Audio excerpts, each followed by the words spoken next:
I'm a 25-year-old female, and have been living with my boyfriend for the last 6 years. This was about 4 years ago. I was online a lot, and still am, and met a lot of cool people. Many had rough backstories, but I always offered a listening ear and tried to help support them. I'm going to mention that I have autism and can be pretty naive, so I don't recognize certain bad situations right away.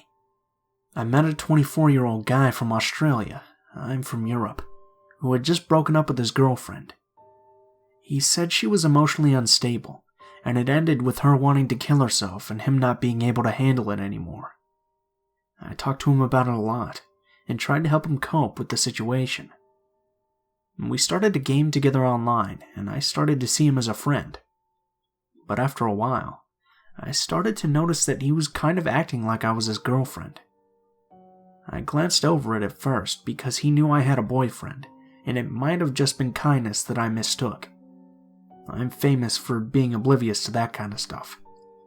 Then, he started to tell me that I should break up with my boyfriend, going on long tangents and writing me emails how my boyfriend was like his ex-girlfriend, that he abused me mentally and physically, that he was raping me, making my life a living hell, and that he was going to kill me one day. It was all completely absurd, and I kept explaining that to him. After a while, it was obvious that he indeed thought of me as his new girlfriend. He made it clear we were going to spend the rest of our lives together, and that he would make sure of it. He was convinced that me telling him to stop and leave me alone was all orchestrated by my boyfriend, and I was actually being held hostage.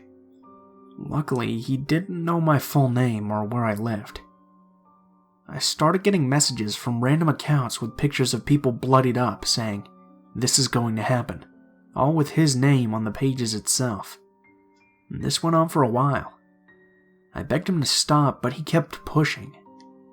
I had blocked him, but he kept making new accounts to get in contact with me.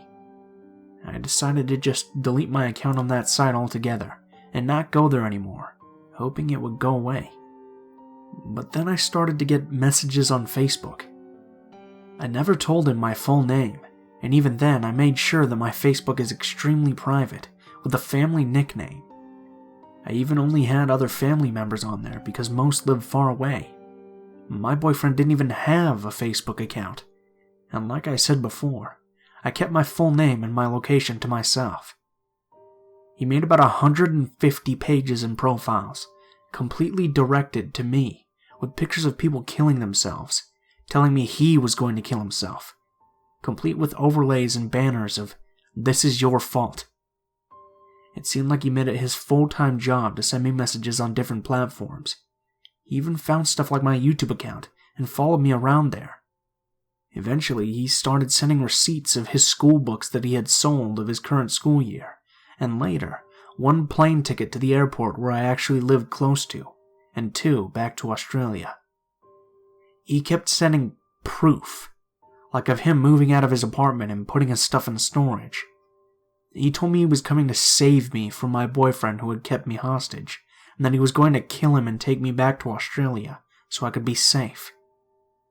He had gotten rid of all the ties he had, quit school, quit his job so we could have a blank slate, telling me we'd live under the radar for a while. All the while he kept sending pictures as proof of doing these things, because he loved me and wanted to show it. By now I had blocked every Facebook account with his unfortunately extremely common name, and basically deleted every other online account I had. Even though a lot were under different names, he somehow managed to find me everywhere. Eventually the day came where he was taking pictures at the airport, which he was posting on my Facebook wall, and of him in the plane, whose logos I immediately recognized as my country's official airline. He began talking about the actual house I lived in, which was kind of a strange place to live. I lived on an industrial area in a maintenance apartment, inside a huge empty building with only one other office. I was on the lease as a maintenance person, but that was purely for legal reasons. The owner thought he could make some money on the side. The whole building was open to me, and there weren't any people living remotely nearby. He definitely couldn't have known that I lived there. He started messaging about how perfect this whole setup was for his plans. My boyfriend was aware of everything that had happened by then, and thought it was best if maybe we'd sought out the help of police to give us some advice. Of course, they couldn't do anything, and suggested that if we were scared, we'd better just go someplace else. We decided to go stay at my parents'. We went back the next day since we had both school and work, but saw police cars in front of the building. The owner informed us that someone had broken in. This person had tried to go into the office next to our apartment, and they had an alarm system that went off and alerted the cops. At that point, I wanted to know what the hell was going on, and if he had tried to break in since that was our first guess. It wasn't hard contacting him, since he'd already sent me multiple messages again on Facebook from several different accounts. My boyfriend contacted him, and the guy agreed to have a webcam chat. When he turned his cam on, I immediately recognized a hallmark of our city from the window behind him. I silently freaked out, not letting him know I was present. My boyfriend then spent more than 7 hours talking to him. The guy was furious, and still certain my boyfriend was going to kill me with nothing that could change his mind. After more than 7 hours with my normally monk-calm boyfriend getting pretty annoyed at this point, the guy copy-pasted whole chat conversations and spun them in crazy ways. The guy was saying he was disgusted and started to throw out profanities towards him about me, basically saying that if I was so adamant on staying with him, I deserved what my boyfriend was going to do to me, and he wouldn't warn me. Because I had ruined his, my own, our kids, and our life together. I only heard from him one more time after that. A short video of him being in the hospital, saying he had tried to kill himself and that it was all my fault. I was going to bring darkness over the earth instead of light, like you promised. He said stuff like that often, and other weird spiritual promises he said I had made. I got scared again for a while, but it got silent after that. Even though it was years ago, I'm still afraid the guy isn't over me and will come after me. But as far as I know, his parents had him locked in a nursing home for the mentally ill. I got this info a year later, when his older brother finally responded to my Facebook messages telling him to please speak to his brother, because he was not okay.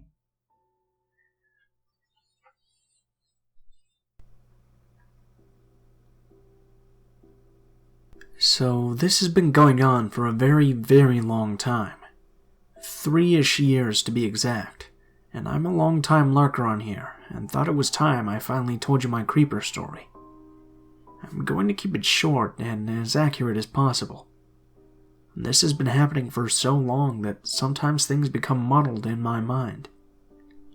So about 3 years ago, I had recently broke up with my partner of about 3 years. Once this happened, I began to get very creepy messages from a phone number. I thought it was my ex at first, but I'm still friends with them, and I know it's not them. The messages ranged from saying nice things to me, such as, "You're beautiful, I love you," then to saying awful things to me about how they knew my deep, dark secrets and wanted to blackmail me. Honestly, this didn't creep me out so much, but I continued to block the number. But they'd always make a new number. I'm assuming from a text-free app. This continued on for a few months until things got very, very creepy. I began to never respond to these messages and pretty much always ignored them. But one night, I received a call from my best friend. She was very alarmed and told me that the person who had been texting me all the time was doing things to her. She was house-sitting in a neighbor's house, which I had previously gone over to the night before. That night, she was with some friends, and she was receiving texts from the same person who was texting me, obsessively. But this time he said something along the lines of, "This is because your beautiful friend won't answer me." And he, I'm assuming it's a man at this time, sent her multiple pictures of the inside of the house she was in, through the window. She closed the blinds after this and had her friend check outside, but no one was there. Lastly, she received a message describing their appearances. So at this point, I was very freaked out. I immediately the next day went to the police office to report it, and sent in evidence, and they said they would look into it. They didn't take it very seriously at all. 6 months or so go by. I didn't receive any more messages, but did always receive phone calls from unknown numbers, which I assumed was him. So I then began dating this girl who I'm currently still with now. Once this happens, more things start happening once again. First, I find out that this person for the past few months has been obsessively stalking my current girlfriend's ex-fling. I don't know how he knows about her, but he has been following her to and from work, sending her strange messages and notes. She also files a police report, but nothing happens. The icing on the cake is, he pretends it was me the entire time. So not only is he stalking me, but he's pretending to be me to try and get me into trouble with the law. Once he gets tired of his game with this other girl, he comes back to harassing me. They begin to follow me everywhere, sending my girlfriend text messages of where I last was, such as food places or if I'm at school. I continue to report this to the police, but at this point they can't do anything, they say. I don't know if he hacked my phone or what, but every time I mention to my girlfriend our plan on catching him or taking measures to stay safe, he sends me a message, or her a message, saying that he has put everything under my information, such as my IP address or email, so that I can never find him, and he'll never stop. The past few months, things have become more intense. First, he made a fake email account under my girlfriend's name, and emails me pretending to be her, asking me to meet up, or sending me strange poems about his love for me, how I can never find him or get rid of him, and that he'll always be watching me. Then on Halloween, I receive a package exactly on that day. It's a strange purple mask. At first I thought it was an accident, that Amazon just sent it to me accidentally. But then I receive a text from an unknown number, saying something like, "I hope you enjoy your gift." And then it clicks. It is my stalker. I freak out. My girlfriend freaks out. We end up calling Amazon to track the package to see who it is, but they can't find the package anywhere in their database. Things lay low for another month. I go to the gym like every day, same time typically. This day it's cold, very gloomy out. I'm leaving the gym and I look over, and there's this man standing there. I don't have my glasses on, so I can hardly see his facial features, but he's wearing a hood and seems relatively tall. He makes a strange noise and just waves in slow motion.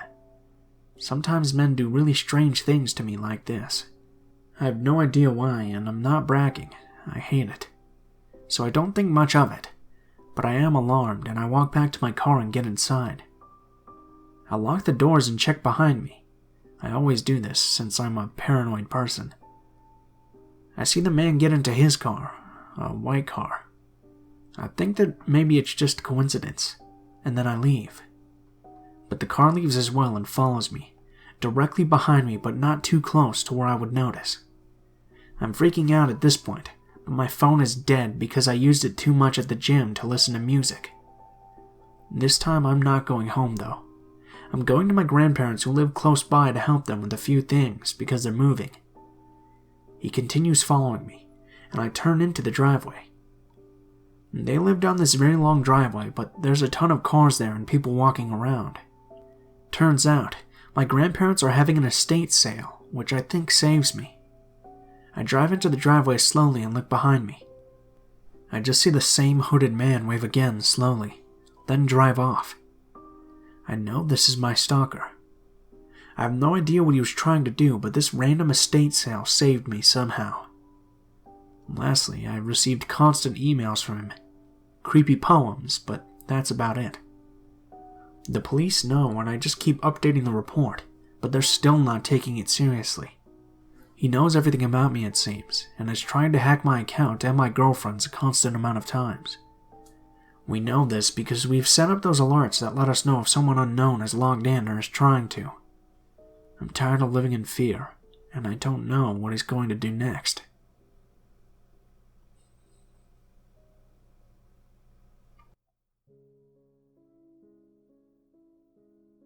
I've been hesitant to post this because I thought that maybe I was looking too much into things, but after something I discovered last night, I'm really worried. I'm going to preface this by saying I've not gone to the police yet because I have a lot of people telling me that I'm just being paranoid. It started about 6 months ago. I was selling my truck to get a car. I was cleaning out the back of the truck and throwing tools on the ground when he came up to me. A new neighbor. His name, for the purpose of this, is Lenny. I'm a 28-year-old woman and I live with my ex-boyfriend and our daughter. However, my ex was trying really hard to get a promotion, so he was working really long hours. I feel like the fact that I'm alone so often is important enough to note. Anyways, Lenny seemed pretty nice, but I could smell alcohol in his breath at 5 p.m. on a weekday, so I just assumed he was a drunk. And when he was trying to make small talk about the tools from the truck, I just told him I was really busy and had a buyer coming. About a week later, I had sold my truck and went to the car wash quite a ways from where I lived, and I saw Lenny there. He came up to me excited like he knew me, and was basically saying, "Hey, you're the girl from my new apartment complex." He didn't smell like alcohol at this time, but something seemed off about him still, like he was way too excited to see me there. Once again I made small talk and told him I was busy, and went on my way. Over the last few months, I started running into Lenny everywhere, which is weird because I hardly leave my house. It seemed like every time I left my house I'd see him. At the mall, at Walmart, just random places like that. Every time he'd be extremely excited to see me, and honestly I never thought anything of it until recent events. A few weeks ago he knocked on my door at 10 a.m.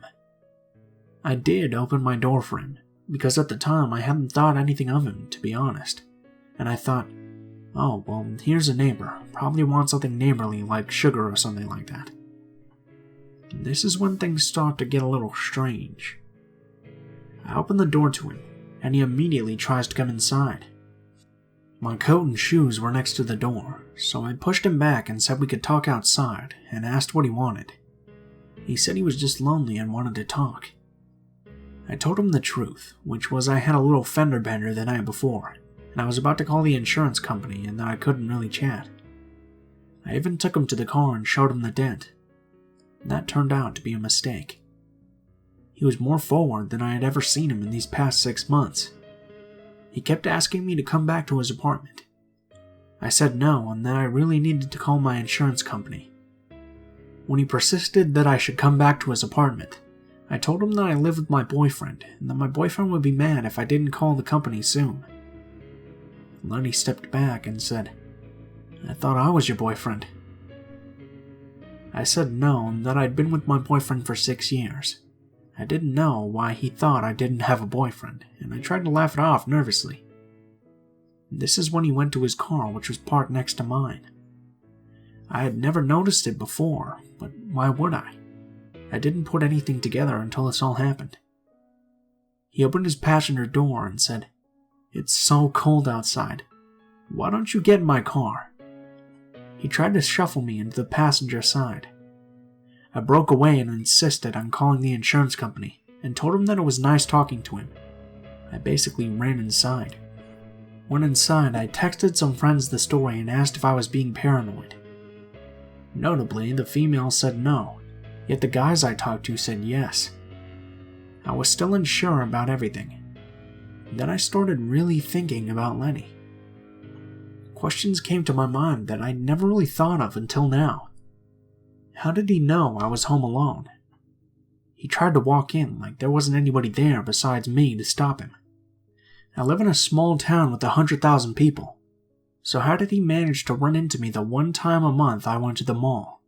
Yet literally every time that I went, he was there. How was he at Walmart the once a week that I went shopping? I should have realized this sooner, but I once went to a Walmart in another town and he was still there. I just got to where I'd see him and internally go, oh god, this guy again. Start thinking of excuses as to why I can't chat with him. I was alone every time. I assumed that's why he thought that I didn't have a boyfriend. After I talked to some friends, I remembered that, while outside, every time a car would drive by, he'd alarmingly say, "Is that your boyfriend?"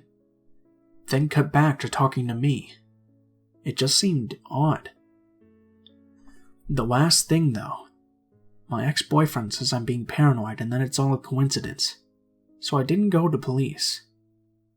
I do remember Lenny once telling me that he lived with a woman in his apartment, so I checked the voter registration for the address, and I found her name registered there, and not Lenny's. So at this point I didn't have his last name.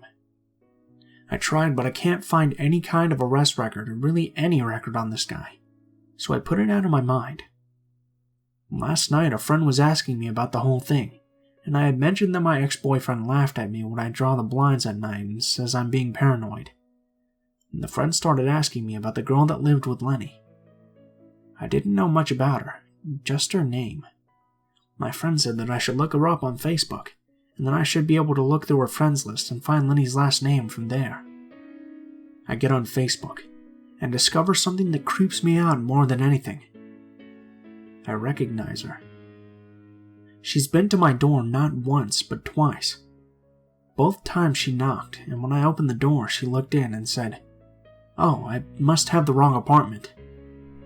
I thought it was strange to have seen her twice, so I remembered her. The thing is, why would she come to my door when she lives around the building? Maybe once I can see, but not twice. She'd know damn well where her apartment was. With this, I started to remember even more details about seeing this woman before. Always outside my apartment. She's a very pretty black girl with bright blue eyes. Trust me when I say that she stands out, and honestly not even in a bad way. I can't help but think that Lenny put her up to coming to my door. That he has her watch me.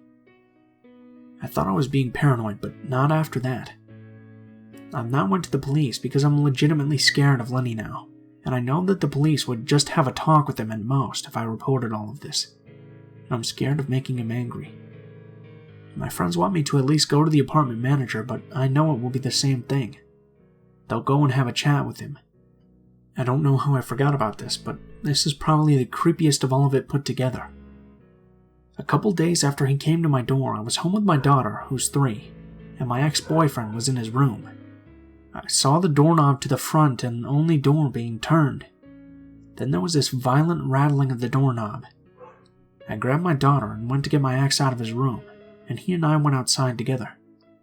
I didn't get a look as to which one of them it was, but we both saw Lenny's car speeding off. Amazingly, even after this, the ex-boyfriend still thinks I'm paranoid.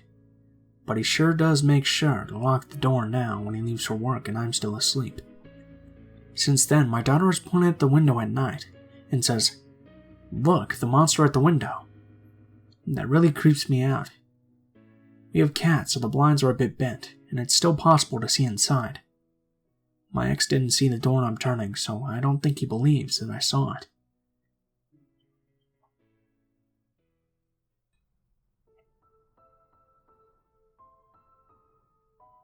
What is up, guys? Blue Spooky here, as always. I just wanted to thank you guys so much for watching, especially if you made it this far to the end of the video. If you guys enjoyed the video, please feel free to leave feedback in the comments below, as well as perhaps like, share, or subscribe if you feel so inclined. If you have a personal story that you'd like to submit, or you'd like to just send me a message, links to all of my social media will be in the description for the video below. This includes my Gmail, Twitter, and Facebook accounts. Go ahead and send me a message on any of those and I'll try to get back to you as soon as possible. If you do decide to send in a story, please be sure to include in the tagline what the theme of the story is, if it has any, the name of the story, and how you would like to be credited in the description of the video the story appears in. If you're curious at all about the music used in this video, the music is always listed in the description below, in the order which it appears. I also have links to the artists and list the tracks by name, just in case you want to find more of their work. Last but not least, if you have any criticism, please be sure to leave it in the comments below, as I'm always looking for new ways to improve the channel. Thank you guys so much for watching, and I hope you guys have a great day.